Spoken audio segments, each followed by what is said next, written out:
আমাৰ হিন্দু ধৰ্মত এই কথা বিশ্বাস কৰা হয় যে মৃত্যুৰ ২৪ ঘণ্টাৰ পিছত মৃতকৰ আত্মা পুনৰ নিজৰ ঘৰলৈ উভতি আহে।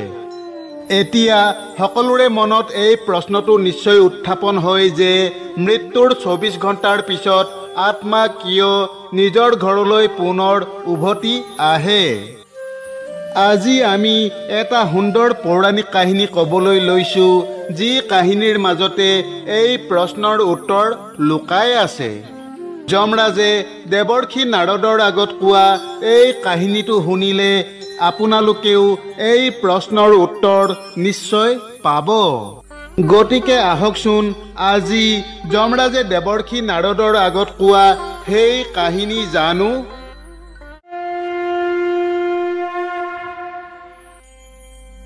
এসময়ৰ কথা, এদিন দেৱৰ্ষি নাৰদ আকাশত বিচৰণ কৰি আছিল। তেনেতে নাৰদৰ দৃষ্টি পৃথিৱীত পৰিল।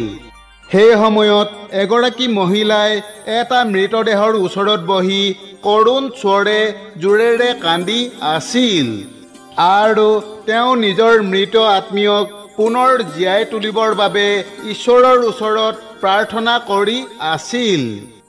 এই দুখজনক দৃশ্যটো দেখি নাৰদ অতি দুখী হৈ পৰিল। তেনেতে নাৰদৰ মনত এক প্ৰশ্নৰ উদয় হ'ল আৰু এই প্ৰশ্নৰ উত্তৰ বিচাৰি নাৰদ যমলোক পালেগৈ। যমলোকত উপস্থিত হৈ নাৰদে যমৰাজক প্ৰণাম জনালে। দেৱৰ্ষি নাৰদক দেখি সম্ভাষণ জনাই যমৰাজে ক'লে, হে নাৰায়ণ ভক্ত দেৱৰ্ষি, আপোনাক যমলোকলৈ স্বাগতম। কওকচোন দেৱৰ্ষি, আজি কি উদ্দেশ্যে আপুনি যমলোকলৈ আহিল? নিশ্চয় আপুনি কিবা এটা ভাল খবৰ দিবলৈ আহিছে। তেতিয়া নাৰদে ক'লে, হে ধৰ্মৰাজ, আজি মই আপোনাৰ ওচৰলৈ কোনো খবৰ লৈ অহা নাই। কেৱল মোৰ মনলৈ অহা এক প্ৰশ্নৰ উত্তৰ বিচাৰি মই আপোনাৰ ওচৰলৈ আহিছোঁ। কৃপা কৰি এই প্ৰশ্নৰ উত্তৰ দি মোৰ মনৰ সংশয় দূৰ কৰক। নাৰদৰ কথা শুনি ধৰ্মৰাজে ক'লে, হে দেৱৰ্ষি, আপোনাৰ যি প্ৰশ্ন আছে নিসংকোচে সুধিব পাৰে। মই আপোনাৰ প্ৰশ্নৰ উত্তৰ দিবলৈ নিশ্চয় চেষ্টা কৰিম। তেতিয়া নাৰদে ক'লে, হে ধৰ্মৰাজ, মৃত্যুৰ ২৪ ঘণ্টাৰ পিছত আত্মা কিয় নিজৰ ঘৰলৈ পুনৰ উভতি আহে? নাৰদৰ এই প্ৰশ্ন শুনি যমৰাজে ক'লে, হে মহামুনি, আপুনি মানৱ জাতিৰ কল্যাণৰ বাবে এটা অতি গুৰুত্বপূৰ্ণ প্ৰশ্ন সুধিছে। এই প্ৰশ্নৰ উত্তৰত সমগ্ৰ মানৱ জাতি আৰু সমগ্ৰ বিশ্বৰ কল্যাণ লুকাই আছে। যমৰাজে দেৱৰ্ষি নাৰদৰ আগত ক'বলৈ ধৰিলে, হে দেৱৰ্ষি, কাৰোবাৰ মৃত্যু হ'লে ২৪ ঘণ্টাৰ পাছত তেওঁৰ আত্মা নিজৰ ঘৰলৈ পুনৰ উভতি আহে। এয়া কেৱল বিশ্বাস নহয়, বৰঞ্চ সূক্ষ্ম জগতৰ এক অটল সত্য। আত্মাৰ এই যাত্ৰা ইয়াৰ কৰ্ম, আৱেগ, মোহৰ সৈতে গভীৰভাৱে জড়িত। মৃত্যুৰ লগে লগে আত্মা নিজৰ মোহৰ পৰা তৎকালেই মুক্ত হ'ব নোৱাৰে। তেতিয়া নাৰদে ক'লে, হে ধৰ্মৰাজ, এজন মানুহৰ মৃত্যুৰ লগে লগে আত্মা পৰলোকলৈহে যাব লাগে। তেনে ক্ষেত্ৰত আত্মা কিয় পৃথিৱীত বিচৰণ কৰে? এই কথা শুনি যমৰাজে ক'লে, হে দেৱৰ্ষি, মৃত্যুৰ পাছত আত্মা তৎক্ষণাৎ নিজৰ স্থূল শৰীৰৰ পৰা মুক্ত হয়, কিন্তু সি সাংসাৰিক বন্ধনৰ পৰা তৎক্ষণাৎ মুক্ত হ'ব নোৱাৰে। আত্মাৰ চেতন অস্তিত্ব অব্যাহত থাকে। গতিকে তাৰ এনে লাগে যেন সি এতিয়াও জীয়াই আছে। মৃত্যুৰ পিছতো আত্মাই কিছু সময়ৰ বাবে চৌপাশৰ পৰিৱেশ দেখি তাক অনুভৱ কৰিব বিচাৰে, তাক অনুভৱ কৰিব পাৰে। আত্মাৰ নিজৰ পৰিয়াল আপোনজন আৰু জীৱন কটোৱা ঠাইৰ প্ৰতি চিন্তা থাকে। তেতিয়া নাৰদে ক'লে, হে ধৰ্মৰাজ, আত্মাই নাজানেনে যে এতিয়া তেওঁ শৰীৰৰ পৰা মুক্ত হৈছে?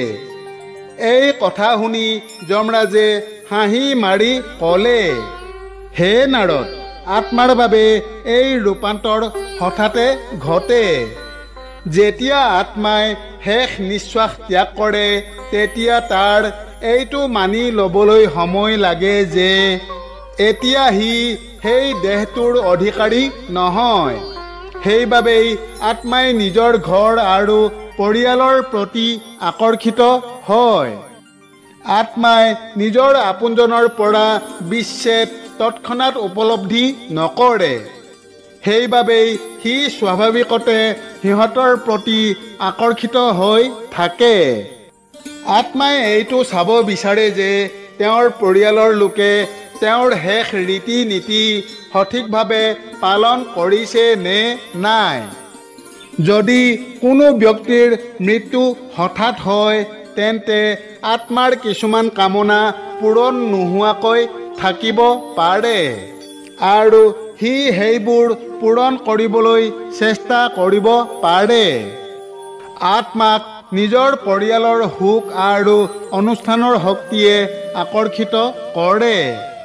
কেতিয়াবা আত্মাৰ অনুভূতি প্ৰবল হয়, যাৰ বাবে পৰিয়ালৰ সদস্যসকলে সূক্ষ্ম ৰূপত তেওঁৰ উপস্থিতি অনুভৱ কৰিব পাৰে।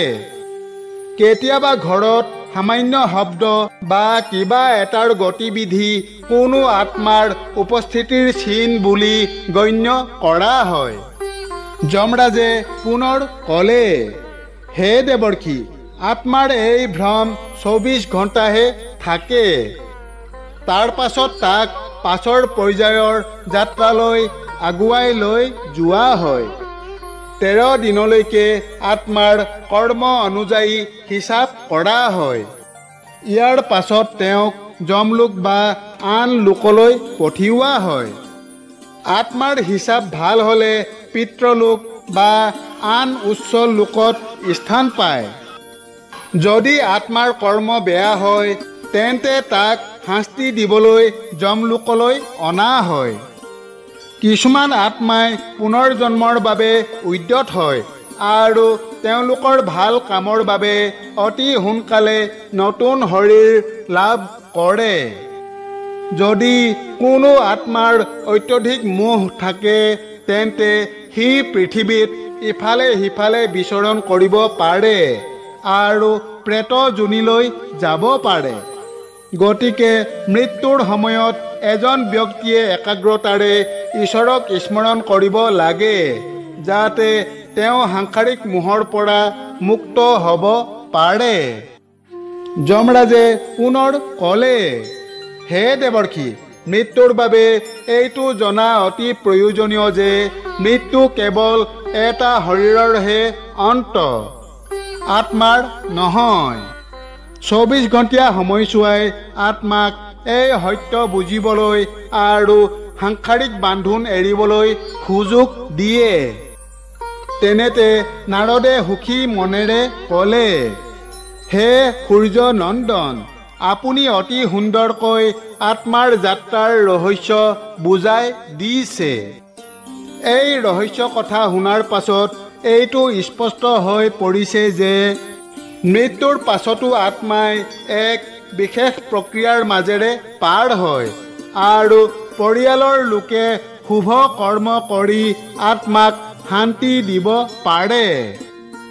তেতিয়া যমৰাজে ক'লে, যদি মানুহে এই কথা বুজি পায় তেন্তে তেওঁ কেতিয়াও মৃত্যুৰ বাবে বিলাপ নকৰে, ভয় নকৰে, বৰঞ্চ ইয়াক আত্মাৰ নতুন যাত্ৰাৰ আৰম্ভণি হিচাপেহে গণ্য কৰিব। তেতিয়া নাৰদে আৱেগিক হৈ ক'লে, হে ধৰ্মৰাজ, আপোনাৰ মুখৰ পৰা এই দিব্য জ্ঞান লাভ কৰি মই ধন্য হ'লোঁ। এই জ্ঞান মই নিশ্চয়কৈ পৃথিৱীত প্ৰচাৰ কৰিম যাতে মানুহে আত্মাৰ শান্তিৰ বাবে সঠিক পদ্ধতি অনুসৰণ কৰিব পাৰে আৰু মোহৰ পৰা মুক্ত হৈ সত্যক জানিব পাৰে।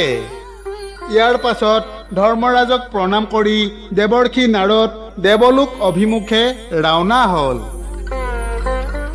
বান্ধৱসকল, এইদৰে যমৰাজে দেৱৰ্ষি নাৰদৰ আগত মৃত্যুৰ পাছত আত্মাই নিজৰ ঘৰলৈ ঘূৰি অহাৰ ৰহস্যৰ বিষয়ে কৈছিল। আশা কৰোঁ জ্ঞান সমৃদ্ধ এই কাহিনী আপোনালোকৰ নিশ্চয় ভাল লাগিল। আগলৈ অন্য এক নতুন ধাৰ্মিক কাহিনীৰে পুনৰ লগ পোৱা আশাৰে তথা আপোনালোক সকলোৰে কুশল কামনাৰে আজিলৈ সামৰিছোঁ। ধন্যবাদ। জয় শ্ৰীকৃষ্ণ।